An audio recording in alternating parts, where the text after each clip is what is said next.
So welcome to our 31st Physics Matter event since the pandemic, so since December 2020. So this live forum is organized by the Forum of International Physics at the American Physical Society, the APS. So it celebrates physics for development. So building synergy, sharing competency are the essence of life, isn't it? So as a matter of fact, this Forum of International Physics and the International Union of Pure and Applied Physics, the IUPAP, will have this common mission. So last month, we have looked into batteries with our neutron and X-ray vision, how large-scale research instruments like light source or neutron source can be used as a tool for discovery to enable innovation for our society. And last November, our forum has gathered 4 guests of honor to celebrate the 100 years of the existence of the IUPAP. So we said Piero, who is here in our panelist. So he is the president of the IUPAP, and he's the chair of the steering committee for the International Year of Basic Science and Sustainable Development. He presented those IUPAP achievements together with Laura Green, also in a panelist today, Monica Pepe Altarelli, and Silvina Ponce Dawson, who is now the IUPAP president designated. So during the APS meeting as well, so this March, so we have dedicated a full and a complete session on the IUPAP. So that session had involved 2 APS former chairs, so included Laura, who is here, and 2 APS award winners. So today, in a more sustainable platform, so Professor Silvina Ponce Dawson will present live from South America, so Argentina/Brazil, the IUPAP renovated vision, and will share that vision across the world. So for our panelists today, so Andrea Lossi, who is the Sesame Science Director, is with us. And for the FIP, so we have Alan Hurt, who is together with me, so representing the governing share line of the former, maybe, but the Forum of International Physics. And we have also with us then Michel Spiro and Laura Green, as mentioned. And we will be listening to our president-designated Silvina Ponce Dawson from the IUPAP. So to give a short introduction on the long achievement as well and the long biography of Silvina. So she has gained her PhD in physics at the University of Buenos Aires, so where she is now a full professor. She is a senior researcher in the Argentinian National Research Council. She's a senior associate at the ICTP, so the International Center for Theoretical Physics in Trieste, in Italy. She's associated member as well in Sao Paulo of the ICTP division. So she's a divisional associate editor of Physical Review newsletter, the associate editor at the editorial board of Biophysics for Frontiers. And she also, in her past, had a postdoc at the University of Maryland. So this is for her experience in America. So a long time ago, with also together with, I don't know if you were there already, Alan, but in Los Alamos in 91, 94. And you have been the international fellow as well of the Santa Fe Institute and the chair of the physics department, the UBA. So her main research interest is in biological physics and nonlinear dynamics. So she's the author of more than 100 different papers that appears in scientific journal and specialized conference proceeding. And for the last 20 years, so she has been involved in numerous activities to help to reduce the gender gap in physics and in science. So she was chair of the working group of women, so in physics at the IUPAP, and vice president at large of the IUPAP with gender champion duty 2017 till 2019. She was a member of the executive committee of the Gender Gap in Science project as well. And she co-edited a book on gender gap, on the STEAM in Latin America. So a lot of accomplishment, a lot of work, and she's now member of the advisory committee of the program on gender equality, but equity is also important. So of the Argentina Ministry of Science. And she is also the mother of 2 and grandmother of 3 or 4. So that's a nice description, I think, of all what you have done. And I will so give the possibility for maybe asking questions at the end so that we can see, and having possibility as well for Michelle and Laura potentially to answer some of the difficult questions if they are. But anyone can already ask some question in written in the question and answer at the bottom of so this presentation. So thanks a lot for being here, and we will listen now to Professor Ponce Dawson. Okay, thank you very much, Christine. And before I start my talk, I'm going to share a video for those of you who don't know much about IUPAP that describes very briefly what this union is about. So I hope I do it correctly, all this sharing with all the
Okay, so let me stop sharing this, and I'm going then to share my talk.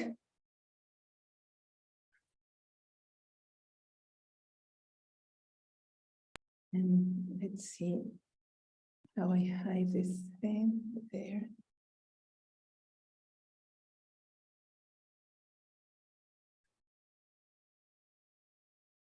Okay, so in this talk, I will try to give you a feeling of what the IUPAP is like without entering into too many details, but mainly what our views are and how we are entering what we expect to be our second century of existence.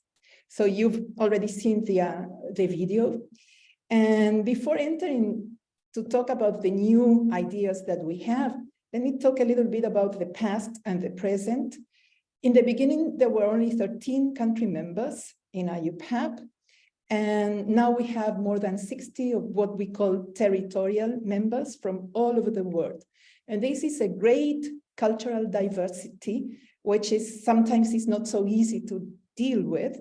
And it needs dialogue, it needs attentive listening, it needs clear procedures, negotiation, and that takes time. Let me refer to an article that appeared in Nature Physics last year on the occasion of the centenary of IUPAP that mentioned that we were putting a lot of emphasis on processes rather than outcomes. Well, I understand that outcomes sometimes are a little bit difficult to quantify, but for us, processes are important to deal with this cultural diversity. The article ended with a positive remark saying that there is place for such a union in the modern world and much that it can achieve. So we hope we can achieve a lot. So science diplomacy was an important part of IUPAP. And let me tell you a little bit about this science diplomacy in one of the traditional activities of IUPAP. One of the main activities at the beginning, and it still is an important activity, is the definition of symbols, units, and nomenclature. And the first report appeared in 1931, resolving some definitions. And now afterwards, during the Cold War, there was a political component to the discovery of new elements. And so IUPAP, together with IUPAC, which is the International Union of Pure and Applied Chemistry, had to be sensitive not only to the disciplinary aspect of those discoveries, but also to the political aspects, because there were only three places that could make these discoveries, one in the US, one in the former Soviet Union, and eventually one in what was then called West Germany. And so IUPAP has a long tradition in science diplomacy, and we've always envisioned science collaboration as a driver for peace. And as I told you, this was very relevant during the Cold War, and we always tried to help with the free circulation of scientists. And for example, there were IUPAP presidents from the other side of the curtain. So one from the USSR, this picture is from a publication in Physics Today many years ago, and also another one from Poland. And now with the situation in the Ukraine, we again follow our principle of facilitating collaborations across all borders. And so because we are very committed to helping the interaction and promoting the interaction among physicists, even if the relations between their countries are strained. And so in February 2022, IUPAP produced a statement expressing the Union's consternation about the news about the Ukraine and the deepest sympathy with all the people that were affected. But at the same time, because we think that we have to bring together physicists from all over the world, we also restated our idea that scientific collaboration is a driver for peace. And we, in 2022, incorporated Ukraine as a territorial member of IUPAP, and Russia is a member too. But then there were also some places where they were forbidden, and it was forbidden for people with affiliations in Russia to participate of some conferences. And so we decided that for all IUPAP sponsored conferences, we would offer people from Russian institutions to use an IUPAP affiliation, provided that they sign a statement saying that they were not supporting any form of war. So let me go now to how we have these territorial members represented in IUPAP and how they participate in its decisions. So the main governing body of IUPAP is its General Assembly. It used to meet triennially in person. The last in-person GA was in Brazil in 2017. We are planning to have our next in-person General Assembly next year in Beijing, China.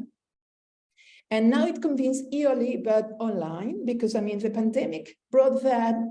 That is positive, that we can meet more often through Zoom like we're doing now. And this is an image of our first experience of a GA, a virtual GA in 2021. We had another one in 2022. And one thing that characterizes our General Assembly is that there is a weighted voting system where each territorial member has a number of votes that is a saturating increasing function of the number of units they pay. And these territorial members are represented by liaison committees. So let me tell you who is in this General Assembly. Well, these liaison committees that represent their territorial members, also commission chairs. I'm going to tell you what commissions are, who have voting rights. Then we have a new membership type, which is called corporate associate members that don't have voting rights, but they pay units. And then the official observers that don't have voting rights either, but it's a means by which we strengthen our relations with other scientific unions, with regional physical societies, with national physical societies. Because basically what you can see from this is that we are a network of networks, a network of communities. We don't have individual members. We have this layered structure with we relate with the representatives somehow the physics communities. So let me go a little bit deeper into who are these liaison committees, and it can be national academies, and that's very often the case of the oldest territorial members of IUPAP, like the US, also Russia. They are represented by the national academies. And the most recent members of IUPAP are represented by the physical societies. For example, Argentina is represented by the Argentinian Physical Society. Right now I am in the meeting of the Brazilian Physical Society, and that's the liaison committee for Brazil. And so that thing leads us to ask, how do we relate with individual physicists, the physics community, the members of the physics communities? And this can be a challenge, especially when we have so many layers between what constitutes the governance of the IUPAP and the physicists. So that's something to discuss later. So, and also it's very, very hard to reach to physicists who work outside academic or research institutions. And that's why we created the corporate associate membership category, because we wanted to increase those relations, and we also wanted to relate to companies that could be interested in physics. So one of the main ways in which we relate to individuals, to physicists, is through one of the activities that we sponsor and that are organized or supervised by commissions. So let me tell you a little bit about commissions and working groups. And these activities are the international conferences and awards. So we have many commissions, mostly organized by subfield. And the territorial members have a say on which persons are on each of these commissions. We try to keep a balance with the number of members of commissions, the fraction from one territory equivalent to the fraction of units paid by that territorial member. And as I told you, most of the commissions are organized around subfields of physics, and so they decide on conferences and awards on the topics they cover.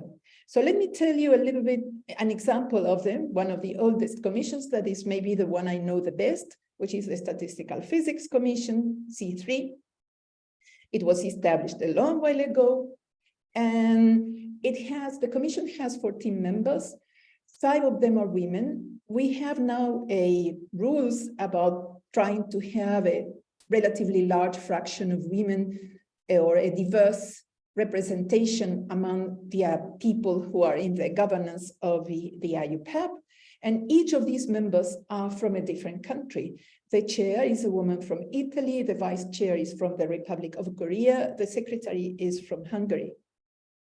So this commission organizes a large statistical physics conference that is called StatPhys once every 3 years. The last one was in Buenos Aires. I was in charge of the local organizing committee. That's why I know it so well. And it was in 2019, and now the next one is going to happen in Tokyo, now in August. So you see that these large conferences that are like flagship conferences of the commissions, each commission has at least one such flagship conference, goes around the world, and is the main way in which you relate to the physics community of that subfield. Then this commission also gives an award to a trajectory in the subfield of statistical physics. This is the list of recipients. They give it once every 3 years. And you might, I don't know, notice, but you can notice that there is not a single woman medalist. And that's something that we want to reverse. And we have now rules that we ask chairs of commissions to guarantee the diversity of the pool of candidates. But then we cannot guarantee that a non-man candidate is going to be the awardee. But anyway, we try to advance with that and make people aware of the necessity of being diverse when deciding on awards. And then also they give an early career scientist award in statistical physics. And all these awards, they are presented at StatPhys, at this flagship conference, where the awardees are invited to give a talk. This is the picture from the awardees that went to StatPhys in Buenos Aires. And maybe not all the commissions are so deeply intertwined with their communities. Statistical physics is very, very much related to their community, but they are a key component of how IUPAP relates to physicists, as I told you, mostly from academic basic research institutions. And then IUPAP also has what is called affiliated commissions, which are independent bodies whose field does not coincide with that of an IUPAP commission. For example, the International Commission on Acoustics, on Optics, on Medical Physics, etc. So they have some independence to organize and decide their activities. Not all of them give the awards to these recognized senior scientists, but yes, all of them give the Early Career Scientist Award. That's a program that we are very proud of. And every year there is one award per commission year or affiliated commission. And we've awarded about 200 prizes in the last 10 years. Candidates might have at most 8 years of research experience after their PhD, but we also have to consider career interruptions. So when the committees analyze the presentations, career interruptions are taken into consideration. There are no self-nominations, and now the package is required to contain an ethics statement saying that there is no problem. Since there is no self-nomination, there is a nominator who submits the nomination, and this nominator must say that there is not aware that there is any problem related to ethical issues that we could be of concerned about in IUPAP. Then, as I told you, commissions are required to guarantee the diversity of the pool of candidates. And then these awardees of the Early Career Scientist prizes, they receive a monetary award and a medal. They are featured on the IUPAP's website and on our newsletter. And some commissions make the call yearly, some others make the call for 3 awards once every 3 years, and they are not synchronized. So if you want to nominate someone, then please visit the IUPAP website or subscribe to our newsletter. So commissions also analyze applications of sponsorship and endorsement of conferences by IUPAP, then that's approved by the Executive Council. And every year the call for sponsorship ends by June 1st. So you still are on time if you want to submit an application of sponsorship. And there are 4 categories depending on the number of people that you are expecting at the conference. The 4th category is for developing countries only. So we sponsor about 50 conferences per year with special attention given to those in developing countries. And also all the information is on our website. Now, research is very dynamic. So how do we keep up to date with new developments? What happens? Well, the number of commissions hasn't stayed frozen over time, and some of them have even changed name to reflect these things. Now, usually new subfields, potentially for a new commission, they are contained within the fields of old commissions. And so we tend to create a temporary structure, which is called a working group, to analyze the need of creating a new commission and organize a conference, because commissions, as I told you, each of them has a flagship conference. And so we have 2 recent examples about this. One is the working group on soft matter that was created in 2017, and the very recently created working group on quantum science and technology that was approved in 2021, and it met for the first time a few months ago. And they were both proposed by the US Liaison Committees. Now, the working group on soft matter is organizing the first international soft matter conference that is going to take place outside Europe. It's going to be in Japan next year. And now soft matter overlaps with the fields covered by other commissions. One of them is statistical physics. So how to combine acknowledging the relevance of these emerging subfields without emptying well-established traditional ones? And this creates tension, let me tell you, and there is not an optimal solution. And experienced this recently with the editorial, this board of the PRL, because there was a redefinition of its sections. And well, you need dialogue and debate, because then each person knows with a lot of detail its own subfield and fields nearby, but you have to kind of step out a little bit and look at the whole picture and be also generous and not trying to only look into your own subfield and say that's the most important thing in the world and it deserves a commission. So, but we need a lot of dialogue for that. So as I told you, the new working group on quantum science and technology just started defining its composition, but we expect it to be a very active partner of all the activities related to what we expect will be the International Year of Quantum, that we hope UN will declare 2025 as such year. And the leadership is by Mexico. The UNESCO Council has approved to take the initiative to bring it to the 41st General Conference of UNESCO, I think is this coming November. And it has the support of the APS, also the Mexican Physical Society and IUPAP and many other physical societies. So hopefully we will have this international year.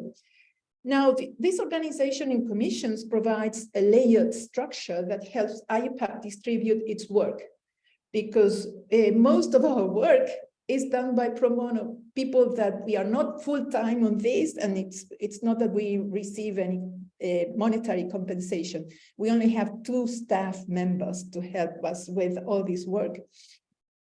Now, so a great deal of the efforts of IUPAP go into trying to build communities, and that's quite intangible. It's very hard to quantify, and it's very hard to quantify the effect of this community building.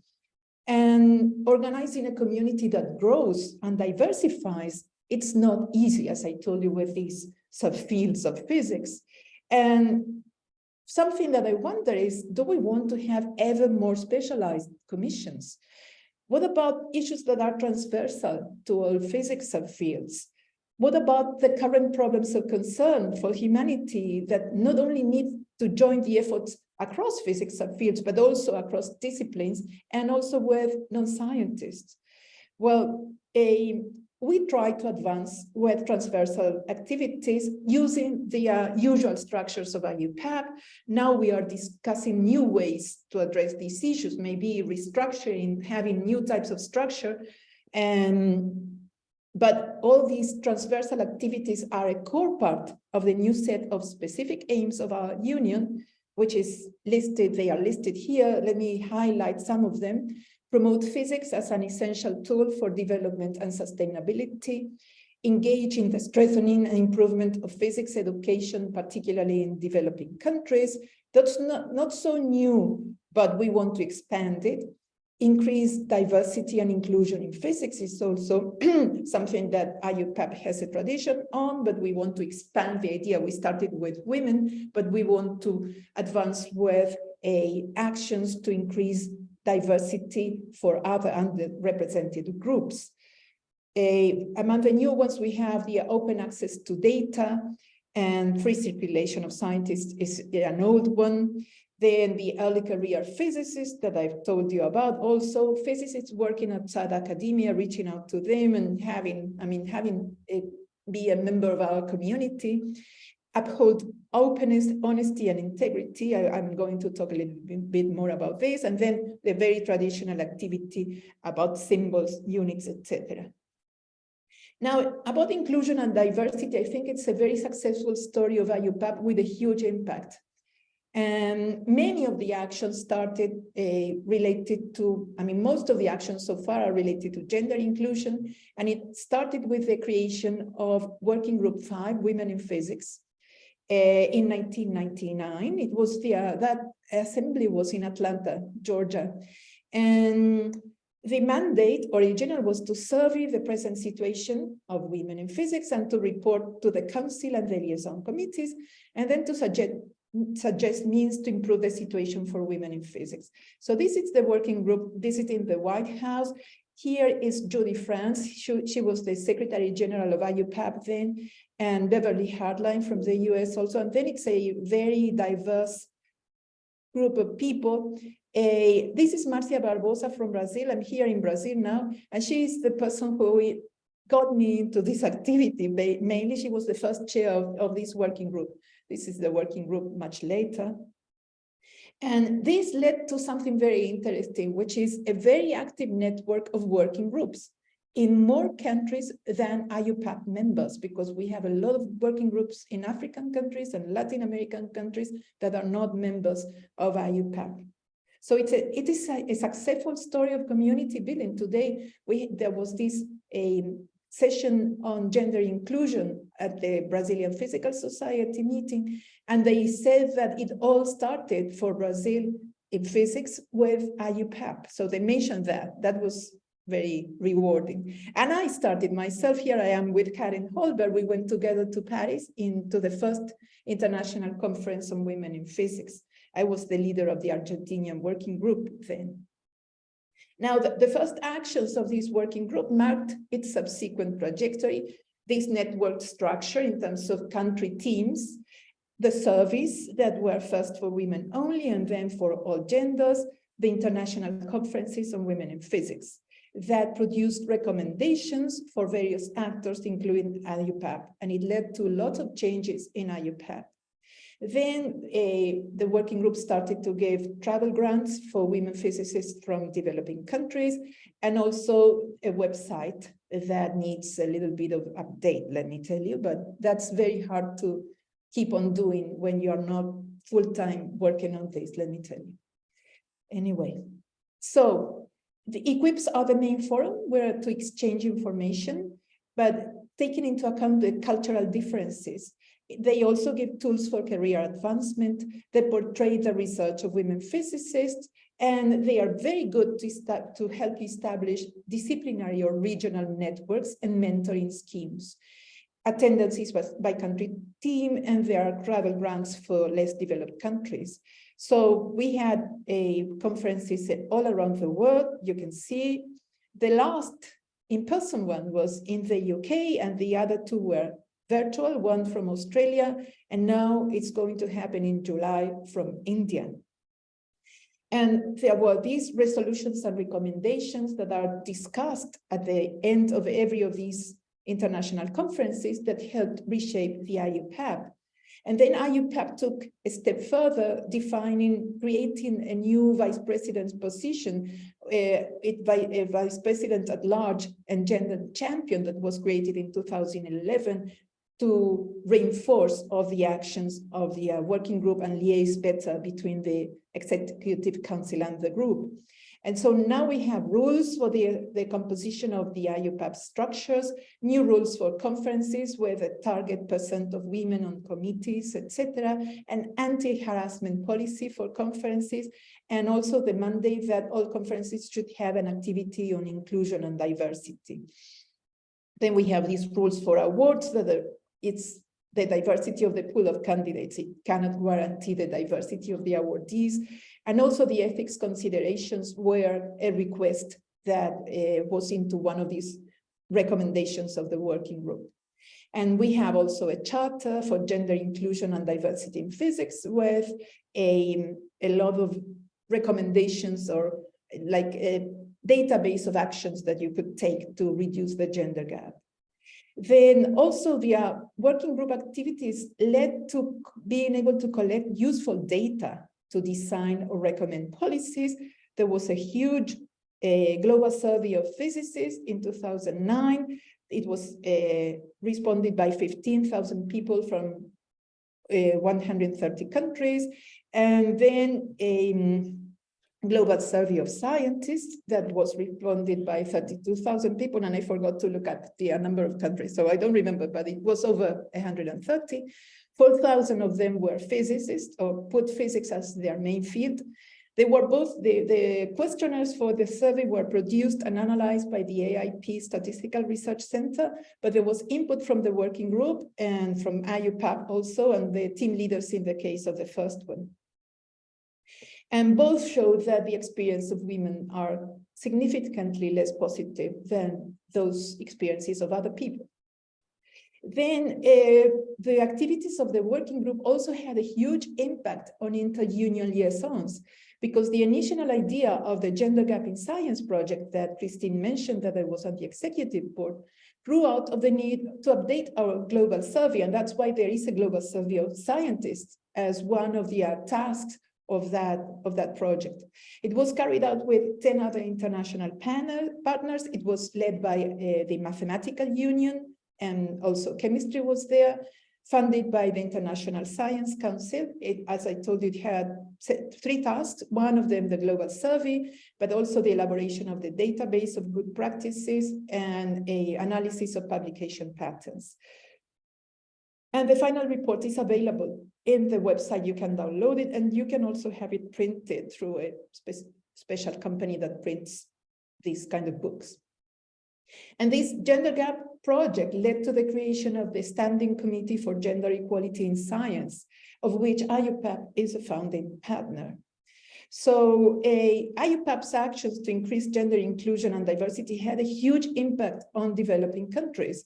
One of the first spin-offs of the international conferences of women in physics was the career development workshops that are for women in physics, organized at the ICTP in Trieste. If you don't know, the ICTP is the International Center for Theoretical Physics, is a hub for physics in the developing world. And this was one of the organizers, Shobhani Narasimha, and she was a member of the working group on women in physics. And then Latin America was huge, huge, huge. We have workshops for, now they started for women only, and then we decided we were going to do it for anybody that wanted to attend those workshops with a gender perspective, because we think that this problem is not just a problem of women, it's a problem of everybody, that we have to change the ecosystem, the scientific ecosystem, to make it more inclusive and diverse. So we had all these workshops. The last in-person one was in São Paulo in 2019.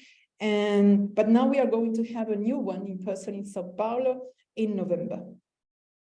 And these workshops are interdisciplinary, they are intergenerational. It's not only for physics.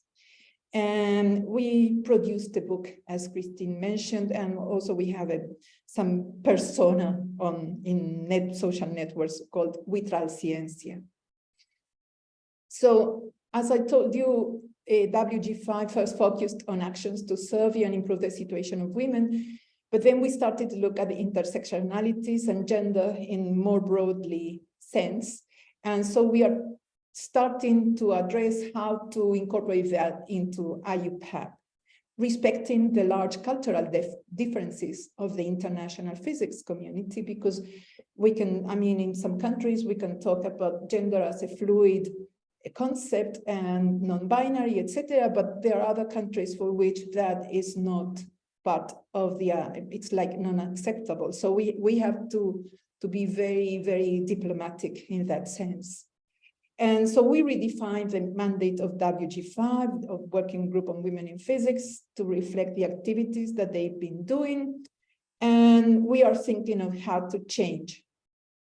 So maybe it would be working groups, adding working groups on accessibility and also on ethnicity, and have a diversity committee that acts as an umbrella where all these working groups on gender, diversity, accessibility, and ethnicity, they kind of have this umbrella structure above, but we are discussing that. And so we are discussing that within our self-evaluation that we are carrying out now, and we are planning to have an external evaluation because we want to increase our visibility and impact. Physics education is another aspect that requires a transversal approach. We have a commission that started in 1960, and they organize international conferences. Most of the people there, though, are researchers, investigate physics education at college level, university level. But they've been producing some reports that could be good for secondary school. I'm talking about secondary school. You can say high school or middle school or educators. And the problem here is language, because those levels are taught in their own, the language of the country. So maybe having a structure like the Working Group on Women in Physics by country teams could help reach and have an impact in local communities in education. Then another transversal aspect is physics for development. The commission was created in 1981. They give a medal for outstanding contributions, and we also have a special funding line for conferences to be held in developing countries. And we are analyzing the creation of a new type of membership for countries with very small physics communities. And an important contribution of IUPAP to physics for development is this project, Light Sources for Africa, the Americas, Asia, Middle East, and Pacific. This is in collaboration with ICTP and the International Union of Crystallography. It started also with a grant of the International Science Council in 2016. And the aim is to enhance advanced light sources and crystallographic sciences in developing regions to help build communities. And so one of the main activities is to give travel grants for teams formed by one professor and one student to visit a synchrotron light facility and also learn what they can do there, etc.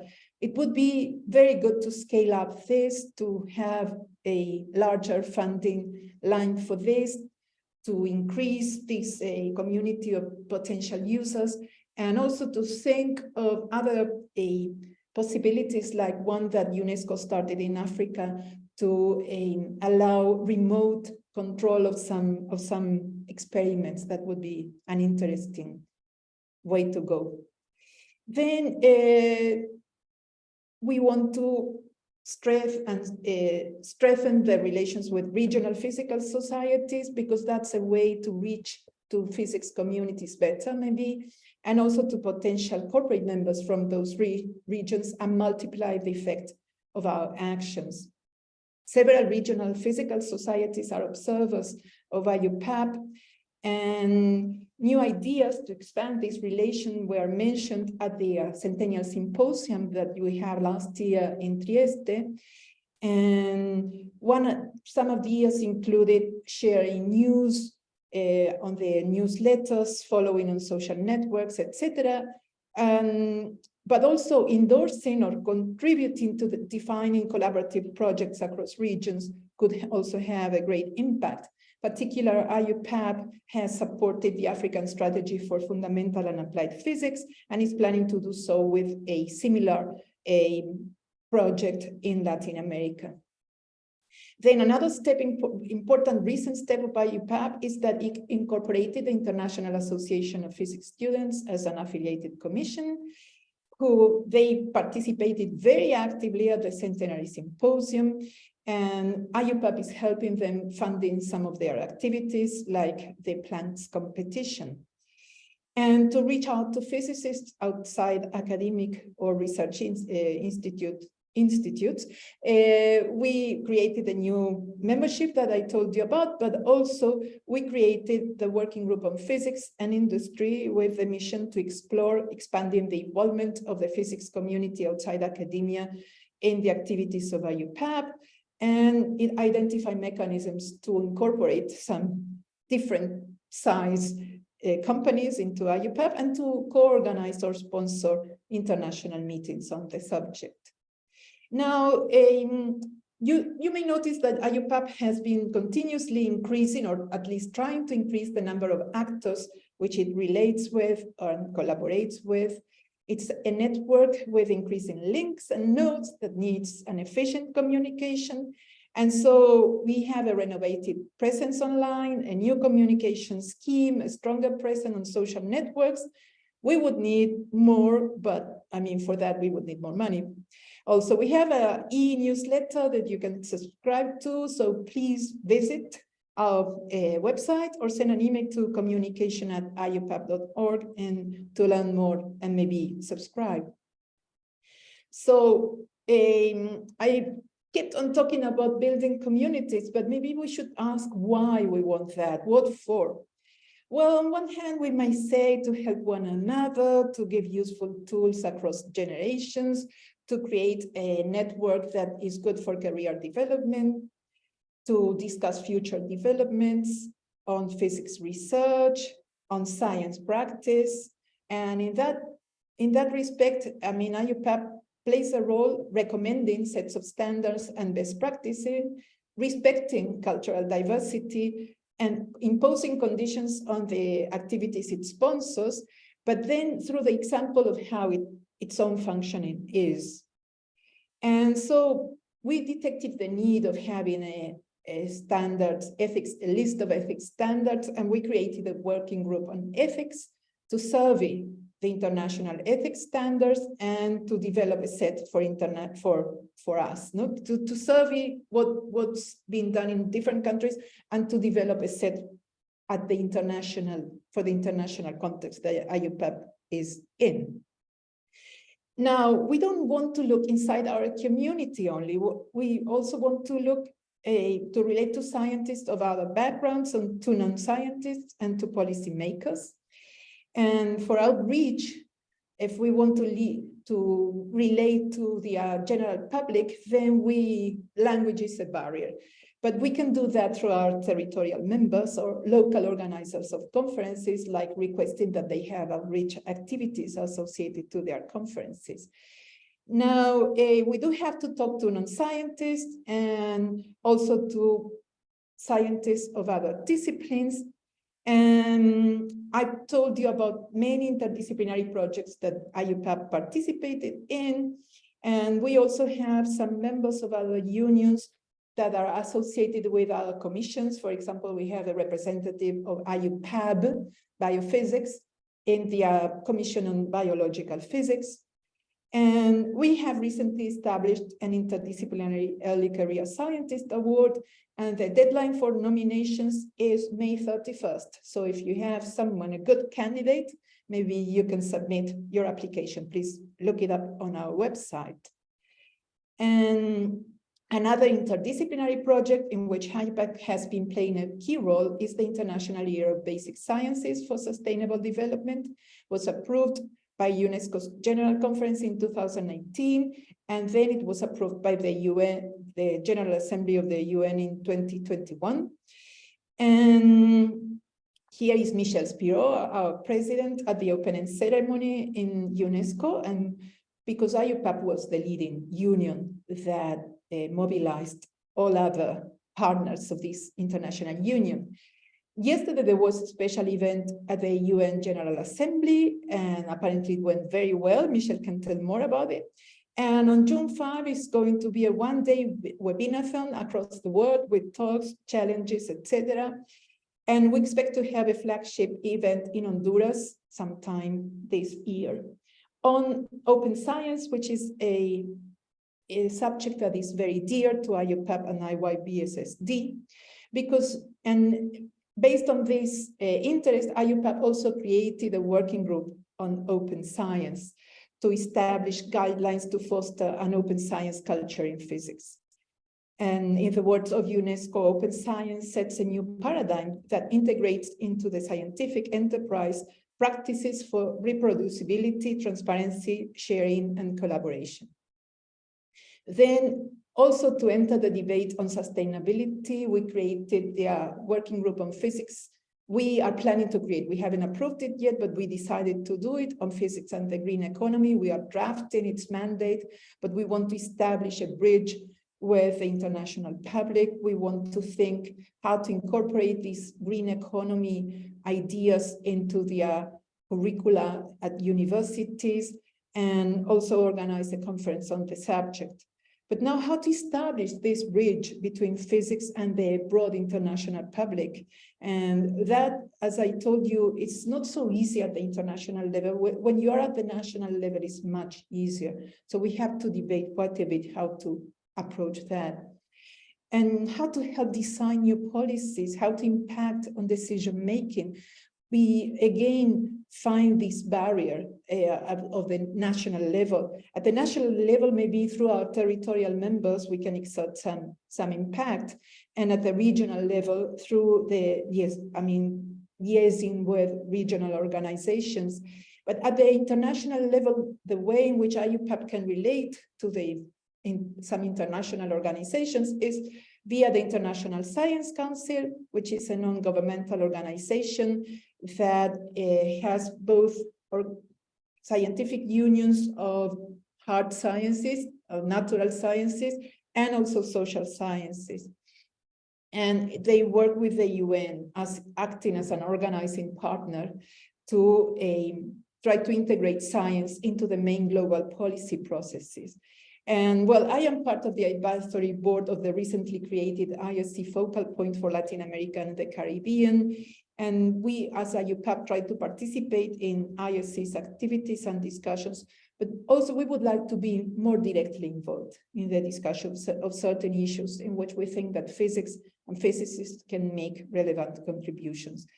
I was thinking that maybe we could organize the series of intercultural debates on particular subjects of interest. In particular, I'm very interested in artificial intelligence now. I think that physics has a lot to say about that, and there are various ethical issues related to this.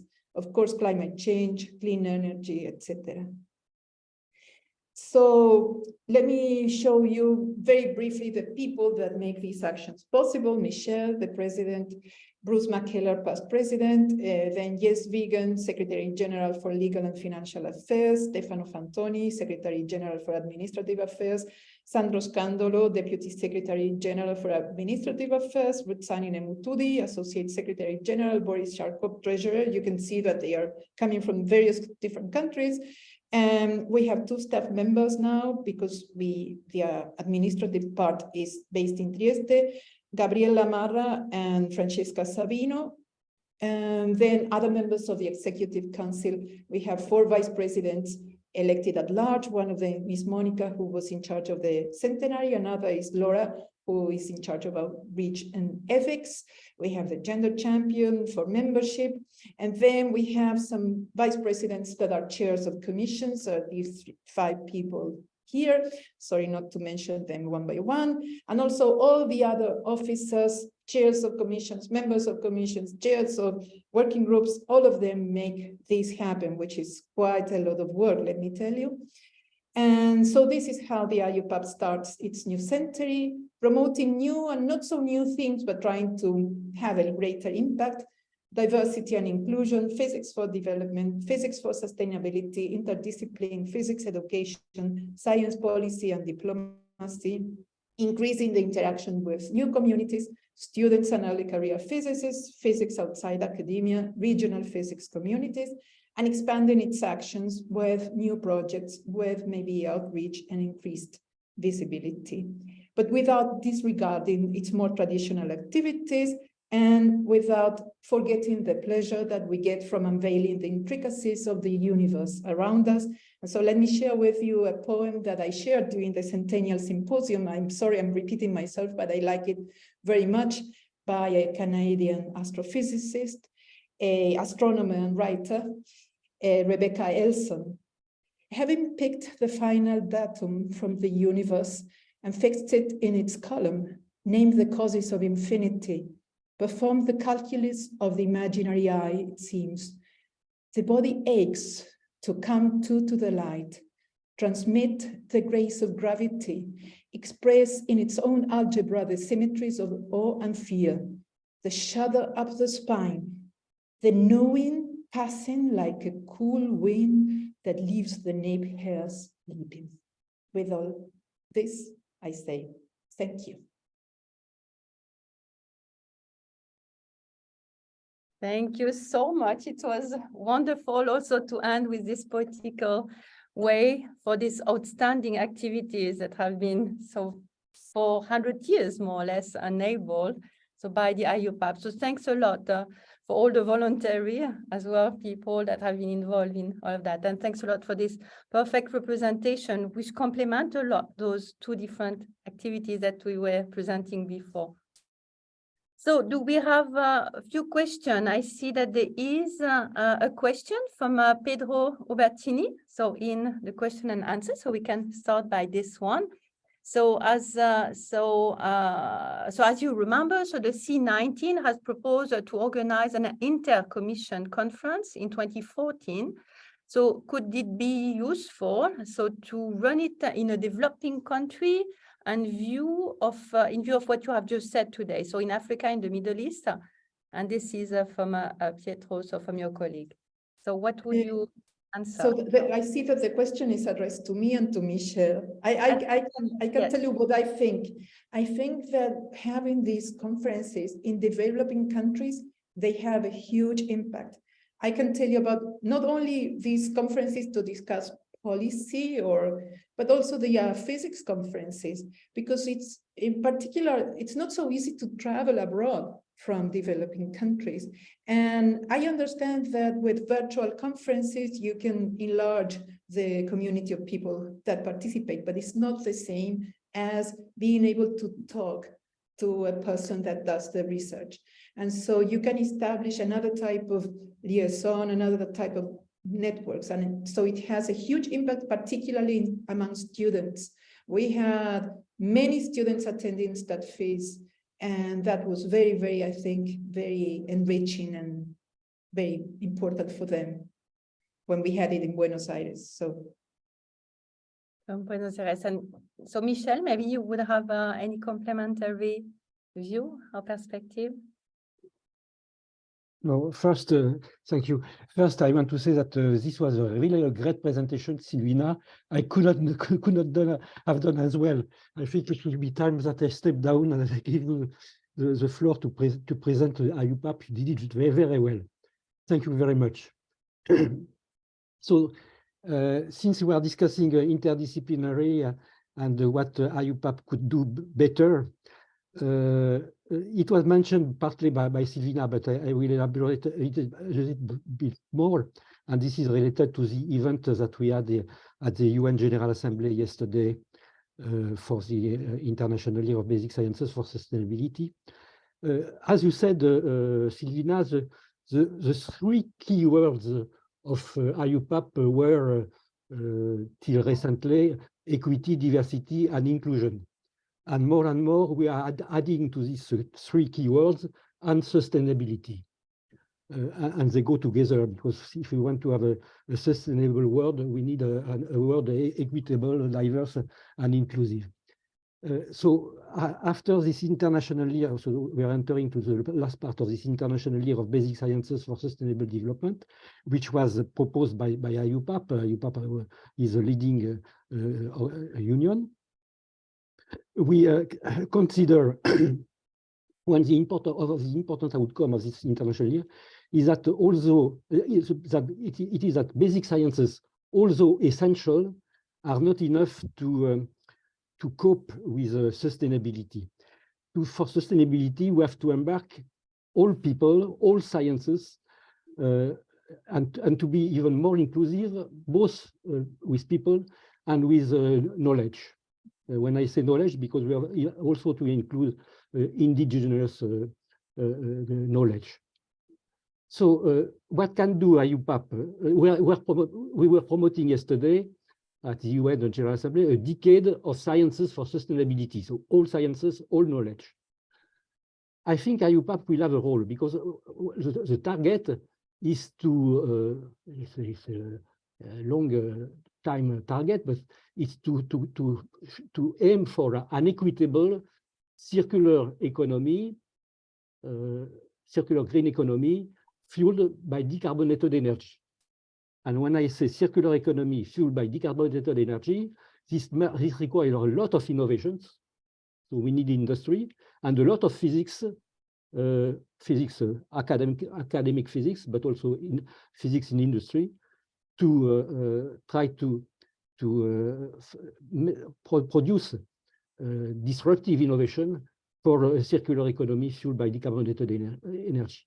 So I think what we did to create a working group on the role of physics in the green economy, to have been a leading union for the International Year of Basic Sciences for Sustainable Development, and to promote now a decade of sciences for sustainability. I think this is a facet of a new facet of IUPAP that I want to mention, which means that we will integrate the four keywords: equity, diversity, inclusion, and sustainability. But more or less, you said it at the end, so I think there is no disagreement. and I will be happy to pass the baton soon to you, Silvina. Very good. Thank you, Michelle. I see a hand raised and also a question, so I don't know how you want to go along.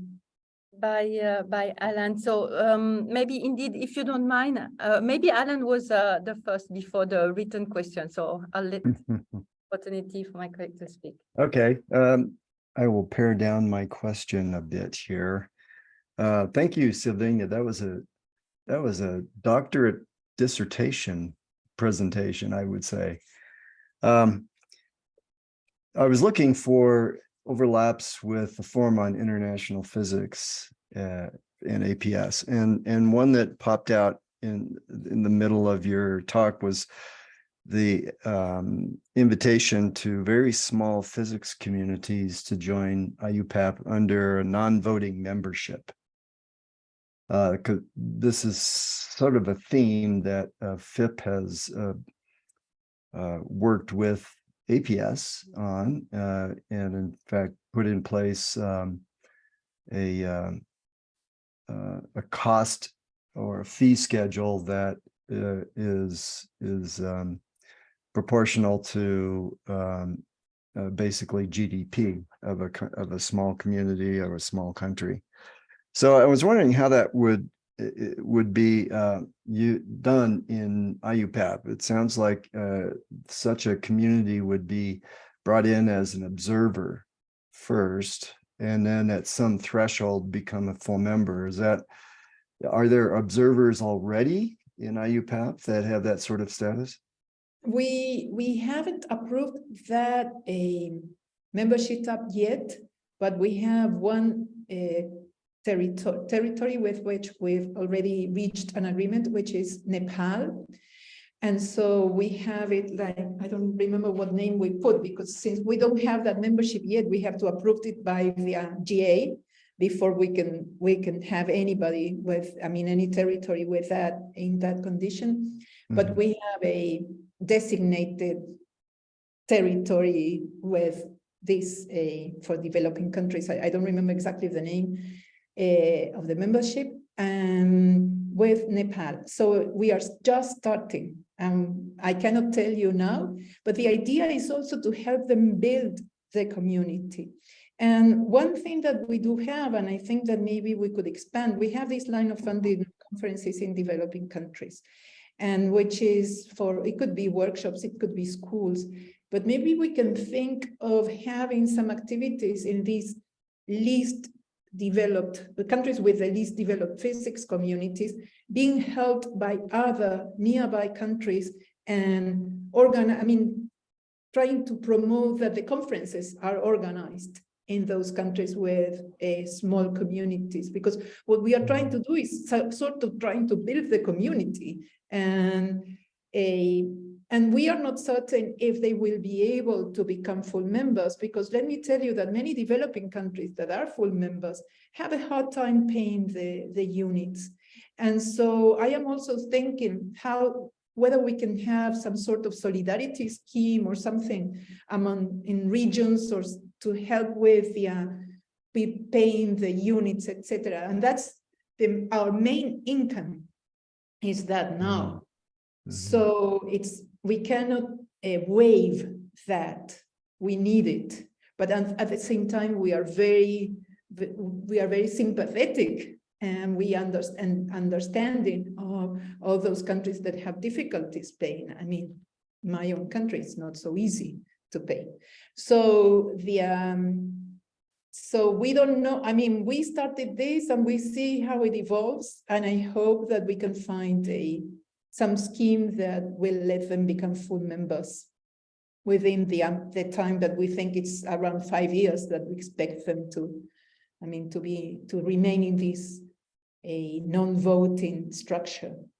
Of course, we also allow them to be associate members of commissions, and then working groups are more flexible with who are part of working groups, and we have people from many places that are not territorial members of IUPAP that are part of working groups. The working group on women in physics or the working group on ethics, they have people from non-members of IUPAP because they have very small physics communities. Yep. Just for the record, how much is the member fee? Is it annual? And It's annual. It's not so, I mean, it's not that much. The thing is that there are many unions, you know, and so sometimes it's the physical society that can pay, but some other times the physical society goes to some national research council, and then national research councils are at some point in their life, at least in Argentina, they paid the unit. But then they had so many scientific unions that they didn't know what to do and decided to quit paying, you know, and the physical societies don't have that much money in developing countries. I think it's 2,500 euros, is that, or something of that sort per year. And different countries pay different numbers of units. And anyway. okay. Thank you. So thanks a lot, Alan, for raising those questions. I think it's really important. And Alan is as well, so the chair for the Committee of International and Scientific Affairs. And we had in our meetings so lately as well, a lot of discussion about those fees. And it's really, I think, a potential good synergy as well, where we can look at how to build up. So could it be, for instance, with focusing on the outreach aspect, or could it be like looking at a specific activity which could be less demanding? And then you were also mentioning, for instance, this working group for open science. So there could be some less costly activity that could bring as well those developing community. And I also, I mean, like the idea of trying to find some common ground where we could tackle or start as well, improving that. So maybe some of those actions, but yeah, have to see. I see that unfortunately, indeed, Laura had to leave, so for the outreach, but maybe we can discuss this further. And I wanted also to mention, for instance, we have those satellite meeting with the APS and this welcoming global hub as well. So maybe there we could as well think in terms of how to co-organize different activities, depending where. Yes, we should. I mean, I think one thing, I see the question of Cyrus Walther saying, what are my main goals as president-elect for IUPAP in my term? Well, one of the goals is to increase the visibility of IUPAP, because lots of physicists don't know what IUPAP is, I think. And it says something about Christine Dorf is going to answer this question live. I don't know. No, this is for you. This is you. Okay, I'm sorry. I'm sorry. Anyway, so let me close the Q&A. And so the I forgot, but I got distracted. I was but your goal, indeed, your goal is raising the my goal is to increase the visibility and also the impact. We had this huge impact in gender, and that was among women in physics. And I would like to have a greater impact in physics for development, for example, if we could have more projects that could help build communities, or could help establish collaborative efforts at the regional level in developing regions. That I think it would be something that I would like to work on. I mean, and of course, we would need additional funds. So I'm thinking how to not rely only on the units paid by country members, but also to think of other lines of funding, like through specific projects. And the thing is, who is going to carry out those projects? That's always, because it's a lot of work. But I think that's an important, if we want to increase the impact, I think we need to think how to fund all those other new lines that we want to advance with. Yeah, and I think that we have to learn a lot from these women in physics, with this structure that allowed, I mean, it was it allowed a permeation, it was a percolation, perfect, that went from IUPAP to the countries.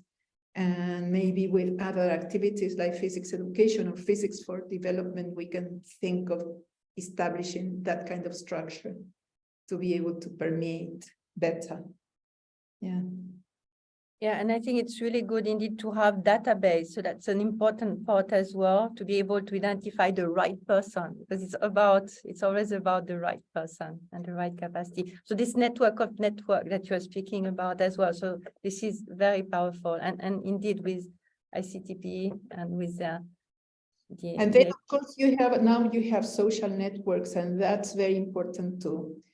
I mean, to be active there. I myself am not, because I feel that it's overwhelming. It takes too much time, but I understand that it's very, very important. And so we have to put an effort in communications and to increase. You have two staff for the communication, which is also the important aspect for sustainable way. Yes, yes, yes. Very good, very good. So I think it was, so do we have some more questions from the audience? Indeed, it's very important, the question I like as well for the C14, connected potentially with the C13, looking at how all this multidisciplinarity and transdisciplinarity as well can help. So the finance as well is the important part with foundation. So I think it's a good way to reach out as well. And we have a lot of common ideas, I think, now to make them like a real step through, so that, this sustainable development can bring a better world. And there was a nice comment, by the way, from Abren Maria, so also mentioning that the IUPAP has an important role for this better future, so everywhere, including in Africa. So thanks a lot for those comments. Yes, thank you. And by the way, now that you mentioned C13 and C14, which is Physics Education and Physics for Development Commissions, we have associate members of one commission that are full members of other commissions or working groups. So in that way that they can relate, like Women in Physics has someone from Physics Education, and so that they can talk. They are not isolated parts of IUPAP. Yeah. That's also the important way to communicate, to make sure that there is a coherence as well. Yeah, sure. And the publication aspect, I think it's also very important. So as communication and knowledge transfer is passing still in written, or maybe now with all the fun, so the digital communication, and maybe open source, and maybe indeed this AI and the way to look further into those applications. So I guess that this is also this open science, which again, I think is the future and the key. Yeah, and in the case maybe of the Sesame, so Andrea, do you have maybe already some idea in terms of how you have a lot of courses, for instance, that are operated at the Sesame? So is it you have a lot of people also involving the IUPAP? Yes, I mean, we most probably benefited from this change of landscape with this introduction of these online tools and the possibility of going hybrid. For example, this week we are trying a new format, which is half of the audience will be online, and then we will have a hands-on dedicated only to a few people. Of course, the initiatives, for example, with UNESCO and Africa, moving through a remote access to the facility and the remote training is tempting. And well, we are trying to follow that. The problem is related to the local resources, which are related to all these online and remote activity, because we need to strengthen our own structure in order to comply with all these online activities, because not having the users in place means, at a synchrotron, for example, it means that the beamline scientists will have to do all the work. And because you to work 24 hours a day for 7 days a week, you need more than 2 people, 3 people. You need a larger team to do that. So, but it's definitely the direction in which we are trying to move. with all the difficulties of finding of funding all these things, it is definitely where we should go. So where we should put our efforts in the next 2 to 5 years. You need good internet connection, which is not available everywhere. So Yeah. good internet connection. So there is also that problem. There is a digital divide, and not everybody has good access. Yeah, it's good that you mentioned it, because we just hosted 2 days ago the local meeting of ASREN, of the African Initiative for Africa Connect 4 at Sesame premises. So yes, it's obviously very, very, very important. And then, of course, there is something about the person-to-person, a face-to-face encounter that you don't recover. But I think that a hybrid thing can be the way to go. Yeah. Which unfortunately is the most difficult from a technical point of view. Yes, yes. Only online is smooth, all in person is smooth, but hybrid tends to be a nightmare. Yes, I know that. We had the same problem with the ASP and with the APS. So I think it's we know that, unfortunately. Yeah. Oh, we had a fantastic experience with APS quite recently with a satellite meeting to APS. That was really great, and at least the picture I've seen, because I was not in Sesame those days, and we had Kamel organized everything and splendidly, as she always does. But I think it was quite an experience for us. And indeed, this is what I would underline as well. So Andrea, the experience and the organization of Gihan with so this special session, and it gives the possibility to raise for more than 20%. So the audience as well with the online, but it was only virtual. It was not hybrid indeed. But this possibility for hybrid is really the way forward as well to reach out. And indeed, yeah, together, but we had public in the room, so it was hybrid. So we had an audience all together in the meeting room.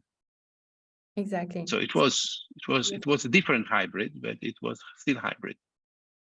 Exactly. Yeah, it was really good. I was one of the speakers, so I really appreciated that. Yeah, I know.